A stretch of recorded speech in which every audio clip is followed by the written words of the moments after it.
KTR warning ఇచ్చారు. త్వరలోనే తెలంగాణలో ఆర్టీసీ ఛార్జీలు పెరగబోతున్నాయంటూ కూడా కేటీఆర్ హెచ్చరిక జారీ చేశారు. కర్ణాటకలో 15 నుంచి 20% ఆర్టీసీ ఛార్జీలు పెంచేందుకు ప్రభుత్వం కసరత్తు చేస్తోందని పత్రికల్లో వచ్చిన వార్తను ఆయన ట్యాగ్ చేశారు. కర్ణాటకలో ఉచిత ప్రయాణం వల్ల ఏటా 295 కోట్ల భారం పడుతుందంటూ కూడా ఆయన ఈ యొక్క వార్తలకు సంబంధించి ఉద్దేశం కనిపించింది. ఇక తగ్గించుకోవడానికి ఆర్థిక భారాన్ని తగ్గించుకోవడానికి రేట్లు పెంపునకు కర్ణాటక రాష్ట్ర ప్రభుత్వం పిలిపించినట్టు కేటీఆర్ ట్వీట్ చేశారు. కర్ణాటక అలాగే తెలంగాణలోనూ ఈ సిచ్యువేషన్ త్వరలో రాబోతున్నట్టుగా కేటీఆర్ అందులో పేర్కొనడం జరిగింది. ఫ్రీ అనగానే మోసపోవద్దు. కేటీఆర్ ఫ్రీ వెనుక కుట్రను గ్రహించాలంటున్నారు కేటీఆర్. కర్ణాటక ఆర్టీసీకి ఏడాదికి 4,809 కోట్ల రూపాయలు రికార్డు స్థాయి ఆదాయం వచ్చేదన్నారు. ఇక మహిళలకు ఉచిత ప్రయాణంతో గత 5 ఏళ్లు పోలిస్తే భారీగా పెరిగింది ఆదాయం. ఫ్రీ స్కీమ్తో వచ్చే ఆదాయం కంటే టికెట్ కొంటున్న వాళ్ళ వచ్చే ఆదాయమే ఎక్కువగా అంటున్నారు.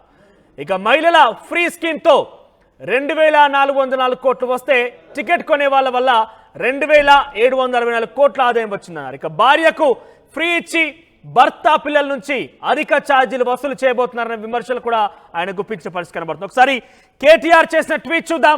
కేటీఆర్ ట్విట్టర్ వేదికగా కర్ణాటకకు సంబంధించి ఆర్టీసీ విషయంలో నిప్పులు కురిచారు. తర్వాత తెలంగాణలో కూడా ఇదే సిచ్యువేషన్ రాబోతున్నట్టుగా చెప్పారు ఆయన. Remember when someone says it's free, they are taking you for a ride. There is always a heavy price for anything that you are told is free.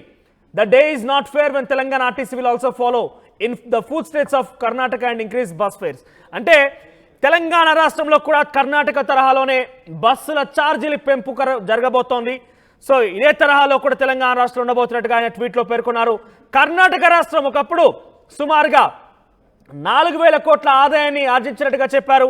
అయితే 2,700 కోట్ల రూపాయలు సుమారుగా భర్త మరియు పిల్లల ద్వారానే వాళ్ళు వసూలు చేసినట్టుగా కర్ణాటక ఆర్టీసీ సంబంధించిన ఒక వార్త పెద్ద ఎత్తున వైరల్గా మారింది. సో దీంతో కేటీఆర్ ట్వీట్ చేశారు. తెలంగాణలో కూడా ఛార్జీలు పెరగబోతున్నాయి, ఛార్జీల మోత ఉండబోతున్నట్టుగా ఆయన ట్విట్టర్ వేదికగా ఈ విషయాన్ని వెల్లడించారు. మనతో పాటు జాయిన్ అవుతున్న ప్రతినిధి మధు. మధు, సో తెలంగాణలో కూడా ఆర్టీసీ ఛార్జీల పెంపు విషయంలో కేటీఆర్ ఒక హెచ్చరిక జారీ చేశారు. ఆయన తెలంగాణలో కూడా ఆర్టీసీ ఛార్జీలు పెరగబోతున్నట్టుగా చెప్పడం జరిగింది. సో నిజానికి ఆ పరిస్థితుల్లో తెలంగాణ రాష్ట్రంలో ఏం చెప్తున్నారు అధికారులు, అంటే ఆర్టీసీ యొక్క ఆదాయం ఏ రకంగా ఉంది? ఎగ్జాక్ట్లీ మహిళలకు ఫ్రీ బస్సు స్కీమ్ పైన కేటీఆర్ ఒక సంచలన ట్వీట్ చేశారు. ఎక్స్ లో తెలంగాణలో కాంగ్రెస్ అధికారంలోకి వచ్చిన తర్వాత కాంగ్రెస్ ప్రభుత్వం మొదటగా అమలు చేసినటువంటి స్కీమ్ మహిళలకు ఉచిత రవాణా బస్సు పథకాన్ని రాష్ట్ర వ్యాప్తంగా కూడా. సో ఆధార్ కార్డు చూస్తే చాలు ఎక్కడి నుంచి ఎక్కడికైనా వాళ్ళు ఉచితంగా రవాణా చేయొచ్చు.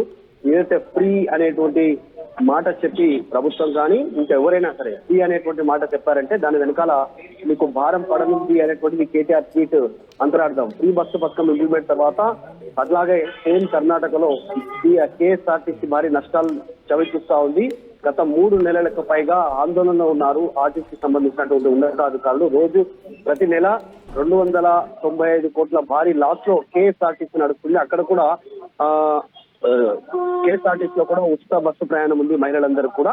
సో అదే విధంగా తెలంగాణలో కూడా ఇంప్లిమెంట్ చేస్తా ఉన్నటువంటి పరిస్థితి. త్వరలోనే అక్కడ కర్ణాటకలో బస్సు ఛార్జీలు పెంచడానికి నిర్ణయం తీసుకుంది. అక్కడ కేఎస్ఆర్టీసీ దీనికి సంబంధించినటువంటి ఒక నివేదికను రాష్ట్ర ముఖ్యమంత్రి దగ్గరికి పంపింది. సిద్ధరామయ్య అక్కడ ముఖ్యమంత్రి కర్ణాటక, ఆయన టేబుల్ పైన ఉంది ఈ ఫైలు. ఆయన ఓకే చేస్తే 15 నుంచి 20% ఛార్జీలు పెంచడానికి కేఎస్ఆర్టీసీ రంగం సిద్ధం చేసుకుంది. సో అదే విధంగా సేమ్ తెలంగాణలో కూడా త్వరలోనే ఇంప్లిమెంట్ చేయనున్నారు ఛార్జీలకు సంబంధించి హైక్స్. ఇక్కడ మహిళలకు ఉచిత రవాణా ఇస్తూనే పురుషుల పైన భారం పడుతుంది.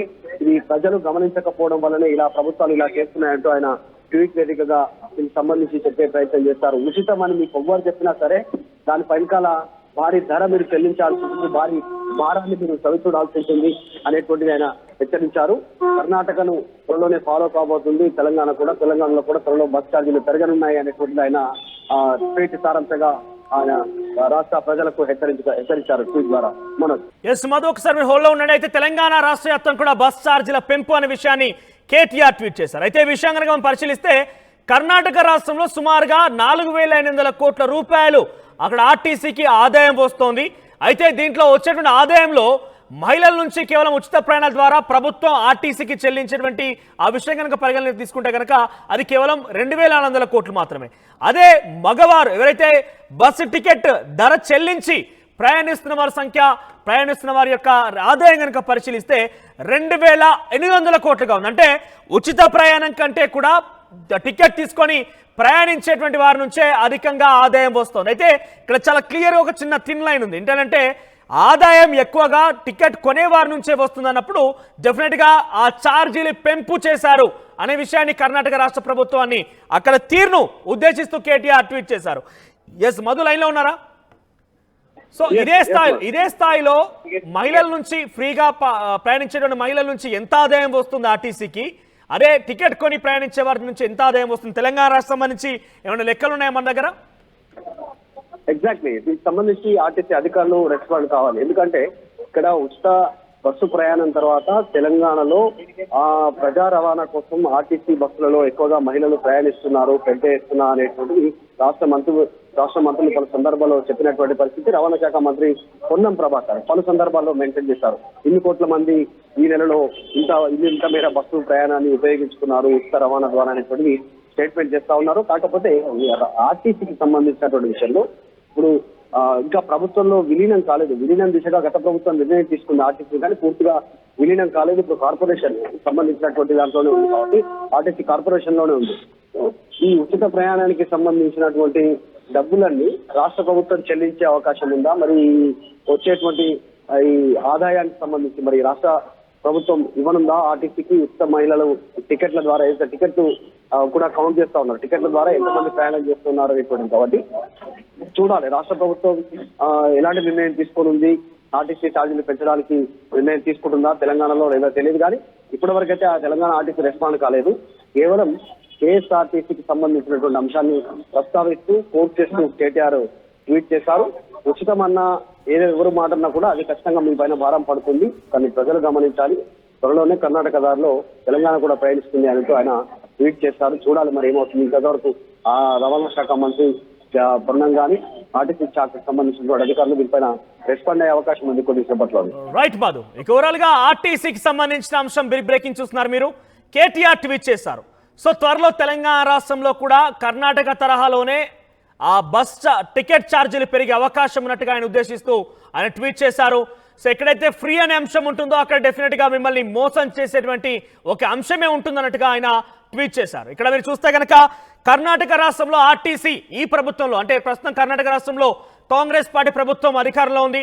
అయితే అక్కడ కర్ణాటక రాష్ట్రంలో సుమారుగా 4,800 కోట్ల రూపాయలు ఆర్టీసీకి ఆదాయం వస్తున్నట్టుగా చెప్తే కనుక దాని నుంచి 2,400 కోట్లు మహిళల నుంచి వారు టికెట్ ఉచిత ప్రయాణం కింద వస్తున్నట్టు చెప్తున్నారు. మరోవైపు మగవారి నుంచి అంటే టికెట్ కొని ప్రయాణించే వారి నుంచి సుమారుగా 2,500 కోట్లు, అంటే ఉచితంగా ప్రయాణించే వారి కంటే కూడా టికెట్ కొనేవారి నుంచి ఆదాయం ఎక్కువగా వస్తున్న నేపథ్యంలో ఇక్కడ పూర్తిగా బస్ ఛార్జీల పెంపే కారణం అన్నట్టుగా కేటీఆర్ ఉద్దేశిస్తూ మాట్లాడడం జరిగింది. ఆ తరహాలోనే పలు వార్తా కథనాలు కూడా వెలువడ్డాయి. ఆ వార్తా కథనాలను జోడిస్తూ ఆయన ట్వీట్ చేశారు. అయితే ఇక్కడ బస్సు ప్రయాణాలు ఉచిత బస్సు ప్రయాణంగానే మనకు గుర్తుకొచ్చేది లేడీస్ యొక్క ప్రయాణాలు చూస్తూ ఉంటాం. సో తరచుగా గొడవలు జరుగుతూ ఉన్నాయి.